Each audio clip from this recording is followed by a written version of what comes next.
آج ہم بات کر رہے ہیں پاکستان کے ایک بہت بنیادی سوال پر۔ سوال یہ ہے کہ بھائی ریاست کی بنیاد تو اسلام پر رکھی گئی، لیکن بننے سے آج تک یہ ریاست اور مذہب کا تعلق رہا کیسا ہے؟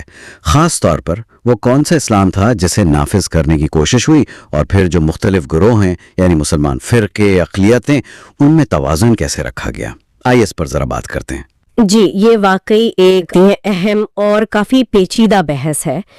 اصل چیلنج ہی یہی رہا کہ پاکستان بننے کے وقت یا بعد میں بھی کوئی ایک متفقہ شکل نہیں تھی اسلامی ریاست کی، کوئی تعریف واضح نہیں تھی، تو ظاہر ہے اس خالی جگہ کو پھر مختلف تشریحات نے پُر کرنے کی کوشش کی، جس سے نظریاتی مسائل بھی بنے، عملی بھی۔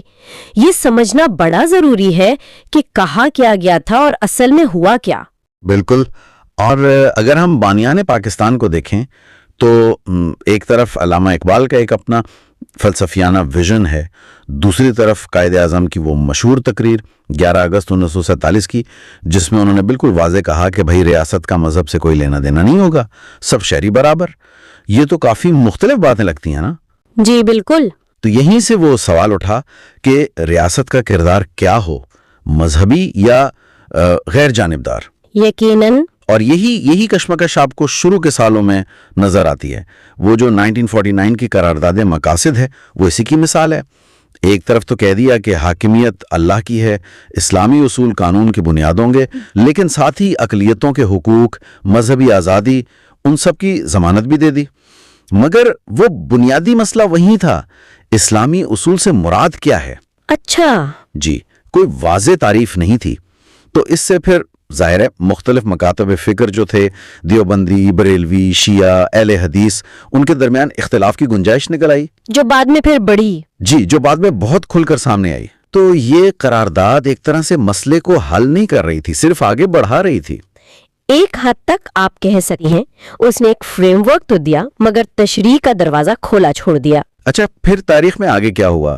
ایوب خان کے دور کا بھی ذکر آتا ہے مواد میں۔ جی، ایوب خان نے کوشش کی ایک جدید قسم کے اسلام کو، یا آپ کہہ لیں ترقی پسند اسلام کو فروغ دینے کی۔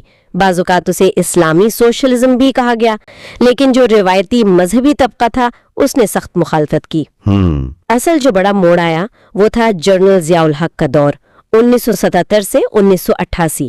ان کی جو اسلامائزیشن کی پالیسی تھی اس نے ریاست کی سمت ہی بدل دی۔ ضیاء دور کی اسلامائزیشن، حدود آرڈیننس، زکوٰۃ آرڈیننس، ان کا کیا اثر ہوا اور یہ توازن والے سوال سے کیسے جڑتا ہے؟ دیکھیں، یہ جو قانون تھے جیسے حدود آرڈیننس یا زکوٰۃ و عشر آرڈیننس، جس کے تحت ریاست نے زکوٰۃ کاٹنی شروع کی، یہ بنیادی طور پر کچھ مخصوص مکاتب فکر، خاص طور پر دیوبندی اور اہل حدیث، ان کی تشریحات سے زیادہ متاثر تھے۔ اچھا، یعنی ایک خاص رنگ غالب آ گیا۔ بالکل، اور اس کا اثر فوراً نظر آیا۔ مثال کے طور پر شیعہ کمیونٹی نے لازمی زکوٰۃ کٹوتی پر شدید احتجاج کیا، کیونکہ ان کی فقہ میں زکوٰۃ کی ادائیگی کا طریقہ مختلف ہے۔ تو انہیں استثناء مل گیا پھر؟ جی، احتجاج کے نتیجے میں انہیں استثناء ملا۔ اسی طرح دیکھیں 1974 میں احمدیوں کو غیر مسلم تو قرار دیا گیا تھا، ضیاء دور میں ان پر مزید قانونی پابندیاں لگیں۔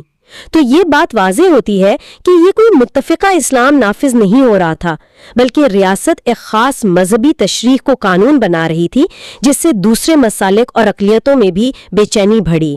لیکن آئینی طور پر تو ضمانتیں موجود تھیں، ہے نا؟ 1973 کا آئین تو پاکستان کو اسلامی جمہوریہ کہتا ہے، مگر اسی میں آرٹیکل 20 ہے جو مذہبی آزادی دیتا ہے، آرٹیکل 25 قانون کی نظر میں برابری دیتا ہے، اقلیتوں کی سیٹیں بھی ہیں۔ تو پھر عملی طور پر یہ توازن کیوں نہیں رہا؟ جی، آئینی ضمانتیں اپنی جگہ بہت اہم ہیں، لیکن عملی صورتحال کئی چیزوں سے متاثر ہوتی ہے۔ ایک تو سماجی دباؤ ہوتا ہے، پھر مذہبی انتہا پسندی بڑھی، اور کچھ قوانین کا، جیسے کہا جاتا ہے، غلط استعمال ہوا۔ خاص طور پر توہین رسالت کے قانون کے حوالے سے یہ بات اکثر سامنے آتی ہے۔ اس سے اقلیتوں جیسے عیسائی ہیں، ہندو ہیں، ان کے لیے بہت مشکلات پیدا ہوئیں۔ پھر 80 کی دہائی میں وہ ایران عراق جنگ اور افغان جہاد کے اثرات بھی تھے، شیعہ سنی تناؤ بہت بڑھ گیا۔ عدلیہ نے کچھ مواقع پر کوشش کی، جیسے 2014 کا سپریم کورٹ کا ایک اہم فیصلہ ہے اقلیتوں کے حقوق پر، لیکن زمینی حقائق پر کا اثر اتنا زیادہ نہیں ہو سکا۔ ریاست کے لیے یہ توازن قائم رکھنا ہمیشہ ایک چیلنج رہا ہے۔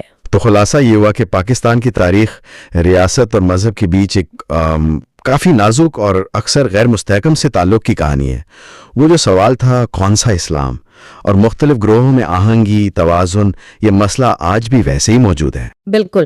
اور آخر میں ایک نقطہ جو شاید غور طلب ہے وہ یہ کہ آئینی سطح پر کوشش تو کی گئی ایک درمیانی راہ نکالنے کی، یعنی اسلامی شناخت بھی رہے اور شہری حقوق بھی ملے، لیکن عملی طور پر ریاست اکثر کسی ایک طرف جھکتی نظر آئی، یا یوں کہیں کہ دباؤ میں آ گئی۔